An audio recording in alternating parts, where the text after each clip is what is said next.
Raphael Saadiq, Stone Rollin. Welcome to Feet on Repeat. I'm your host, Baram C. Lance. And in case if you're wondering what sleep deprivation looks like, right here. Going to do an album review today. The album is Stone Rollin by Raphael Saadiq.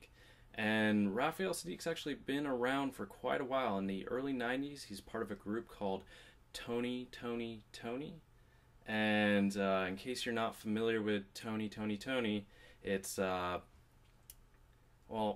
is really, in essence, the 90s. It's R&B, think R. Kelly, but without the sex addiction. It's pretty much the best way I can explain it. So Raphael Saadiq went to do his solo stuff probably starting in the late 90s, and he released an album called Instant Vintage in 2002. And Instant Vintage was kind of a blend of R&B but also soul, and it actually was quite a good album. It's still kind of, he stuck to his roots from Toni Tone though. For his next album, The Way I See It in 2008, he actually started to really embrace the soul. Is a very, very kind of retro throwback soul album, and he was hailed as a, up and coming neo soul artist with that one. The one thing with The Way I See It though is that he still had a bit of R&B in there. He actually, the track Oh Girl has Jay-Z on it. Awful track. In fact, it really hurt the album as far as just consistency and overall quality. That aside, great album. And you could kind of see where he was going with his progression and sound. He was moving on from R&B and kind of moving over towards soul. So fast forward to now, 2011, and we have him releasing Stone Rollin'.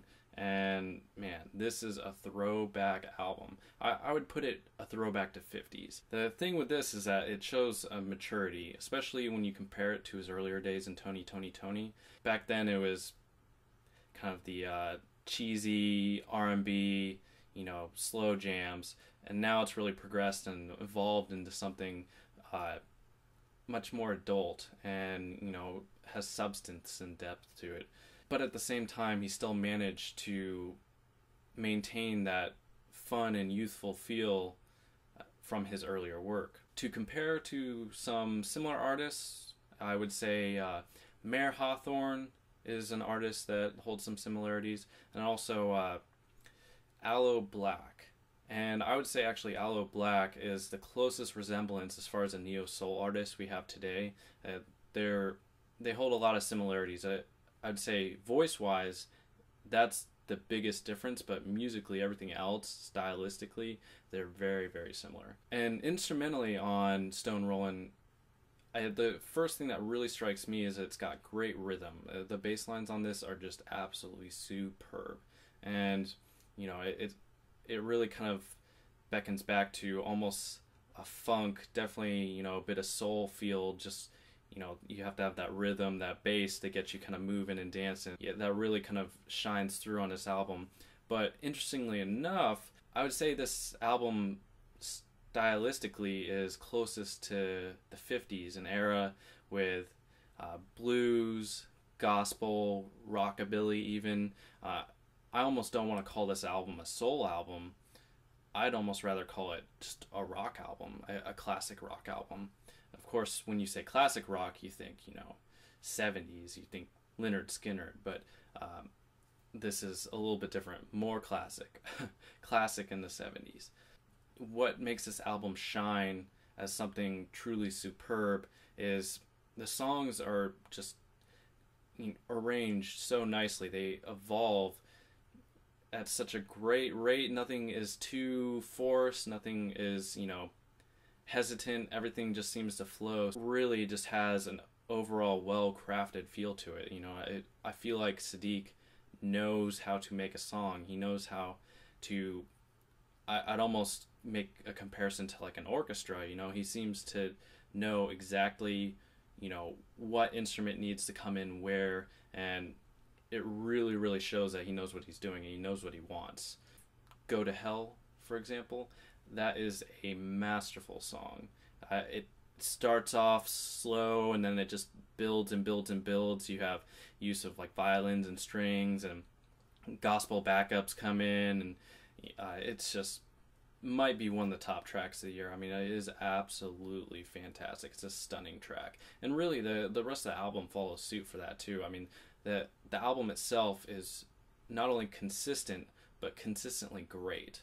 I mean, it is really, every track is very, very, very, very, very, very good. In fact, there are no even close to bad tracks on here. If I were to pick one weak track, I would say Over You, but luckily it's also the shortest track. It's a little over 2 minutes long. But really, that's just a minor gripe. I mean, I don't like to use the word perfection, but this is a very, very, very close to perfect album. I mean, just the song order, the track listing is well laid out, and I don't know, really, really awesome.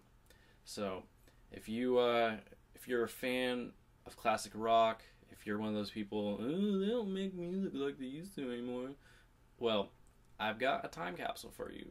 It's by Raphael Saadiq. It's called Stone Rollin'.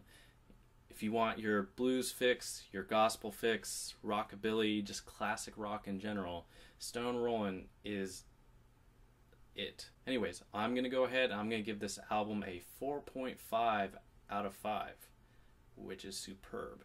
And honestly, I see this as one of the top albums of the year so far. I really have no doubts that this is going to be high up on my year-end list.